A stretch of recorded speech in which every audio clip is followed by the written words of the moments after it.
Avec nous sur ce plateau pour en parler, Pierre Hourcade, bonjour. Bonjour. Vous êtes avocat au barreau de Paris et de New York. Sur une question de droit, on l'a vu dans le sujet, le frère et la grand-mère de Laetitia sont les exécuteurs testamentaires. C'est-à-dire ? Eh bien, ce sont eux qui seront en charge de faire les distributions. Ça ne veut pas dire que ce sont eux qui héritent, mais en fait, ils organisent qui touche quoi. C'est ça un exécuteur testamentaire. Et en l'occurrence, tous les bénéfices liés au droit artistique de Johnny Hallyday ont été confiés à un trust dont Laetitia est bénéficiaire. Donc la seule bénéficiaire de ces droits artistiques. À ce jour, à travers ce trust, c'est Laetitia. En droit californien tout à fait possible, elle a rédigé un testament, donc, au bénéfice de son frère, voire de Eliette Boudou, Voilà, sa grand-mère. Mamie Rock. Voilà. Ce qu'il faut bien comprendre, c'est que l'exécuteur testamentaire, c'est pas celui qui hérite, c'est celui qui gère, Oui, c'est ça. Ce que qui fait fructifier les biens donc, qui font partie de la succession et qui les distribue. Donc, c'est la gestion, effectivement. C'est pas l'héritage, c'est la gestion. C'est pas lui qui hérite. Voilà. Ça ne m'interprète pas parce qu'on voit californiens, d'abord, on déshérite souvent ses enfants. Et c'est dans la mentalité américaine. Les grandes fortunes comme Bill Gates, par exemple. Bill Gates lèguera à sa mort l'immense majorité de sa fortune à des charités. L'idée, c'est mon fils, ma fille, je vais te donner un minimum. J'ai réussi, tu réussiras par toi-même. Une fois le choc et la sidération passés, il est possible, il est même probable que Laetitia, enfin il faut l'espérer en tout cas, parviendra à un accord avec Laura Smith et David Hallyday et accepte. Mais ils sont là, en train d'en discuter le sûrement. problème, c'est qu'ils l'ont braqué. Là, on est dans une phase frontale qui pourrait durer plusieurs mois, puisqu'en plus, Laura Smith et David Hallyday ont saisi un tribunal de leur De grande côté, instance de grande Nanterre, instance de donc il y Nanterre. aura une audience mi-mars sur l'album posthume, hein, précisément là. Également, mais sur d'autres aspects. Et cette procédure, elle peut durer des mois, voire des années.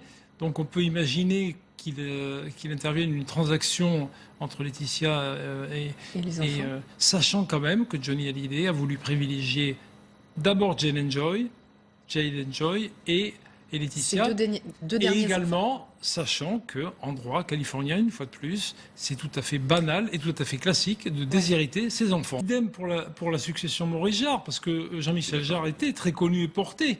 Le visage, le nom, la renommée de son père, et il a été déshérité. Alors, certes, les circonstances la différence, étaient un peu oui, voilà, différentes, Maurice Jarre parce que vivait depuis des années aux États-Unis. Mais Johnny Hallyday était quand même résident, il avait une carte verte en Californie, les enfants étaient scolarisés à Pacific Palisades et il y passait beaucoup de temps. Alors tout le débat va être évidemment de déterminer combien de temps il y passait, il y a tout un faisceau d'indices à déterminer. Bien sûr, ça sera la justice de trancher. Il déclarait ses impôts en Californie, ça c'est très important, et ça va jouer beaucoup auprès des juges et californiens et français pour déterminer cette fameuse résidence. Oui.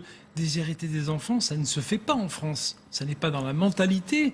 Et le droit, à travers ce qu'on appelle la réserve héréditaire, empêche de déshériter des enfants. Donc il y a un choc.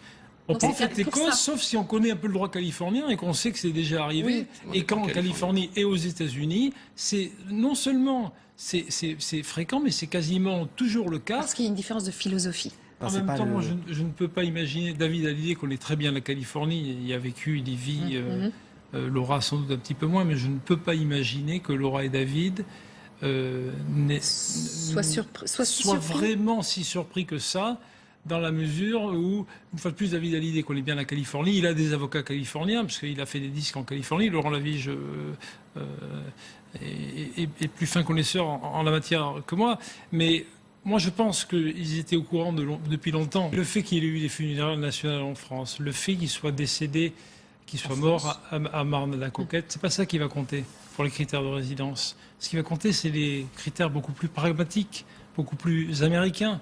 C'est-à-dire, où déclarait-il ses impôts? Où passait-il le plus clair de son temps? C'est ça qui va compter. Alors, il va falloir voir tous les voyages. Les juges ne vont pas déterminer sur la dernière année. La dernière année. 10 ou 15 dernières années. Et sur les 10 ou 15 dernières années, pour l'avoir croisé plusieurs fois à Los Angeles, je peux vous dire que il était très souvent, d'ailleurs, il appréciait beaucoup Los Angeles puisqu'il était totalement inconnu. Il pouvait, contrairement à la France. Comme Laetitia, sur laquelle on jette l'opprobre actuellement, qui s'est occupée de lui depuis 20 ans, jusqu'à son décès. C'était elle qui était auprès de lui. C'était pas Laura Smet et David Hallyday. Non, mais il était quand même très proche. On l'a accusé. Il était quand même très proche de Laetitia. Et la preuve, quand elle a rencontré Johnny, je crois, elle avait 20 ans. Bon, à peine 19. À peine, oui. 19. 20 ans. Bon, elle a mûri. Elle est devenue femme d'affaires. Vivant en Californie, elle a été entourée, et elle est entourée de bons avocats. Donc, elle a eu connaissance de ses droits. Je ne pense pas qu'elle ait influencé Johnny Hallyday. Je pense que Johnny Hallyday a pris la décision en bonne et due forme et en toute connaissance de cause. Déjà de son vivant, il y avait pas mal de... On pourrait également attaquer le testament sur le fait de dire oui, Johnny Hallyday, il n'avait pas toute sa tête. Or, ça n'est pas le cas. Le testament a été rédigé en Californie devant 2 témoins qui attestent que Johnny Hallyday avait toutes ses capacités mentales. Il faut rappeler que la priorité de Johnny, c'est pas tant Laetitia, c'est Jade and Joy. Sa femme, il en parlait beaucoup. Il en parlait beaucoup, mais c'est Jade and Joy qui avait quand même énormément d'importance à ses yeux. Donc il a voulu protéger Laetitia, mais il a surtout voulu protéger Jade and Joy, puisque en cas de décès de Laetitia, ce sont Jade and Joy qui héritent de tous les biens. Donc, en effet, il s'est détaché de Laura et de David pour des raisons que j'ignore. Quoi qu'il arrive et quoi qu'on en dise, il a fait ce qu'on appelle un last will, c'est-à-dire dernière volonté.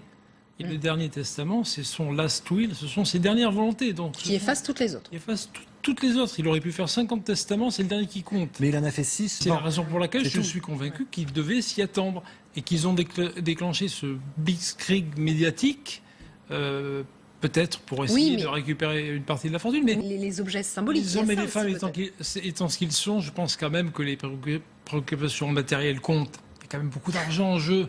Alors je sais bien qu'il y a de l'attachement de David et de Laura à leur papa. Je ne vais pas dire que c'est l'appât du gain qui les fait agir, mais il y a quand même beaucoup d'argent en jeu. Et pour utiliser un latinisme, dura lex lex, la loi est dure, mais c'est la loi. Et c'est la loi californienne qui, à mon avis, devrait se... Voilà, c'est ça.